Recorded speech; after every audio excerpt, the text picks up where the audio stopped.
ভাই ভালো আছেন ভাই? হ্যাঁ আলহামদুলিল্লাহ, আল্লাহ খুব ভালো রেখেছি। এই আঙ্গুর বাগান কি আপনার? হ্যাঁ আমার কত বিঘি জমি? 2 বিঘা 5 কাঠা। কত টাকা খরচ হয়েছে আঙ্গুর বাগান করতে? প্রায় 8 লাখ টাকা মতো খরচ হয়েছে টোটালে। সব থেকে ঝামেলার কাজ কোনটা আঙ্গুর বাগানে? আঙুর বাগানে ঝামেলা সব, কারণ না বুঝলি তো ঝামেলা হবে, বুঝলি কোনো ঝামেলা নেই। কয়দিন পর পানি দেওয়া লাগে? এটা মনে করেন পানিটা দেওয়া সম্পূর্ণ হলো আপনার মাটি যখন ভালো জহি যায়, সাদা হয়ে যায়, তখন এটা কয়দিন এটা অ্যাকুরেট বলা যাবে না।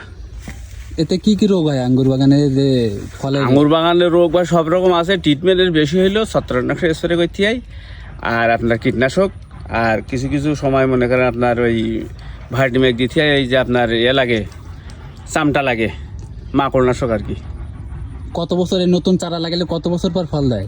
বছর টছর লাগে না ভাই, 7-8 মাস পরে 7-8 মাস ফল। কত করে কেজি বিক্রি করেন? এখন বিক্রি হচ্ছে আপনার 370, 80, 350 এরকম।